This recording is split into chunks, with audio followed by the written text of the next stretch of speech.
Hello hi, నేను కమల. ఈరోజు మామిడికాయ పచ్చడి ఎలా పట్టాలో చూద్దాము. మామిడికాయలు శుభ్రంగా కడుక్కొని ముచ్చు దగ్గర కట్ చేసి ఒక బకెట్లో నీళ్లు తీసుకొని అందులో వేసి ఒక గంట పెట్టానండి.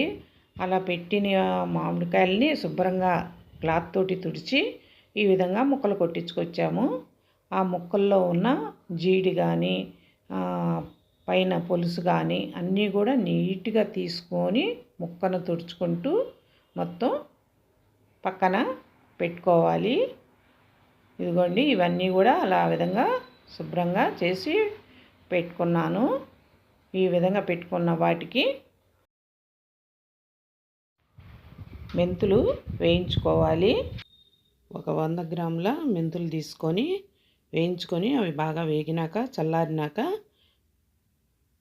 ఈ విధంగా వేయించుకొని స్టవ్ ఆపేసి చల్లారినాక ఇదిగో ఈ విధంగా పొడిలాగా మిక్సీ పట్టుకొని పక్కన పెట్టుకోవాలి. ఉప్పు కూడా మనం కల్లుప్పుని ఎండబెట్టి ఆ ఎండబెట్టిన ఉప్పుని మనం మిక్సీ వేసుకొని దాన్ని కూడా మెత్తగా చేసి పక్కన పెట్టుకోవాలి. ఆవాలండి, ఆవాలు ఇవి పచ్చి ఆవాలనే ఎండలో పెట్టుకొని వీటిని కూడా మిక్సీ వేసుకొని ఆవు పిండి తయారు చేసుకోవాలి. ఈ విధంగా ఆవపిండి తయారైనాక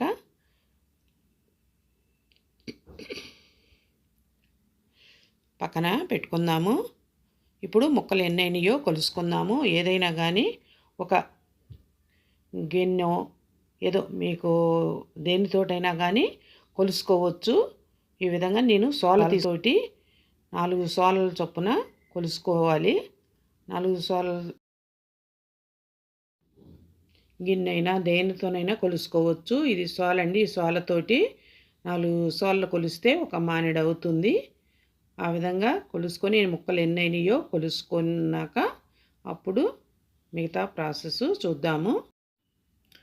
దీనితోటి 8 అయినాయండి. 8 సోలలకి ఇదిగోనండి ఒక సోల కారం కలుపుకోవాలి. అలాగే ఉప్పు కూడా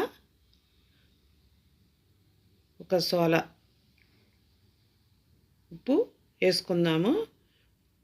8 గిన్నెలు అయినాయి అనుకోండి. ఒక గిన్నె కారము, ఒక గిన్నె ఉప్పు. ఆవపిండి ఉంది కదా, ఆవపిండి కూడా అంతే వేసుకోవాలి. ఒక బౌలు ఆవపిండి, 1 స్పూన్ లెక్కన మెంతి పిండి వేసుకోవాలి. ఇగో చూసారు కదా, 1 ఆవపిండి. ఇగో స్పూన్ తోటి 1 స్పూను, 4కి 1 స్పూన్ లెక్కన 2కి 2 స్పూన్లు వేస్తున్నాను.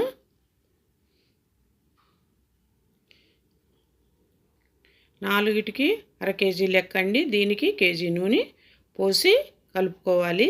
చిన్నుల్లిపాయలు మానెక్కికి 1/2 కేజీ లెక్కన 1/2 కేజీ చిన్నుల్లిపాయలు పొట్టు తీసి వేసుకోవాలి. పొట్టు తీసి పెట్టుకున్నవి అంటే 4 సోళ్ళకి 1/2 కేజీ లెక్కన మన ఇష్టం. మనం తినేదాన్ని బట్టి ఎన్నైనా వేసుకోవచ్చు. నేను 1/2 కేజీ లెక్కన 1/2 కేజీ ఎల్లుల్లిపాయలు వేశాను. ఇదిగోనండి, నేను విజయపల్లి ఆయిలే పోస్తున్నానండి. ఇది 4 సోలలకి 1/2 కేజీ లెక్కన పోసుకొని కలుపుకోవాలి. నేను ఇప్పుడు ముందుగా ఒక 1/2 కేజీ వేసుకొని అన్నీ కలుపుతున్నాను. కలుపుకున్నాక ఇంకొక 1/2 కేజీ కూడా వేసుకొని కలుపుకోవాలి.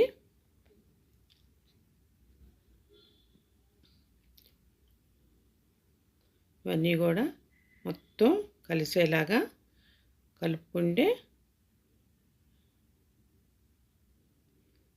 చేతితోనే కలపాలి. గరిటెతోటి వాటితోటి కలవదు. చక్కగా చేతితోటి కలుపుకోవాలి. చేయి కడుక్కొని శుభ్రంగా తుడుచుకొని తడి లేకుండా మనం చేసుకోవాలి. ఈ బేషన్లు అయినా ఏవైనా కూడా తడి లేకుండా ముక్కలను కూడా మనం అందుకే ఆరబెట్టుకుంటాము. 1 గంట అన్నీ శుభ్రం చేసుకొని 1 గంట ఆరబెట్టుకున్నాక మాత్రమే పచ్చడిని కలుపుకోవాలి. మనందరికీ తెలుసు అనుకోండి. కొత్తగా పిల్లలు ఉంటారు కదా కొత్తగా నేర్చుకునేవాళ్ళు, వాళ్ళకి తెలుస్తుందని చెప్తున్నాను. ఏ మాత్రము తడి అనేది తగలకూడదు పచ్చళ్ళకి. ఈ విధంగా కలిపేసుకొని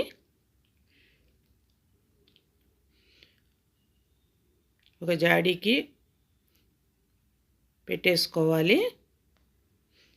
ఇది రోజు కూడా కలుపుకోవాలి పచ్చడిని. రోజు కలుపుకుంటే మూడో రోజు నుంచి దీన్ని తినొచ్చు మనము.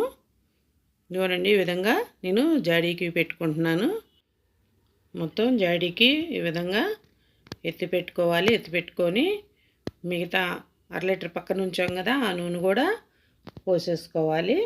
పోసేసుకొని ఈరోజు కలిపి పెట్టాం కదా, మరునాడు కలుపుకోవాలి. పచ్చడి అంతా కూడా కలపాలి.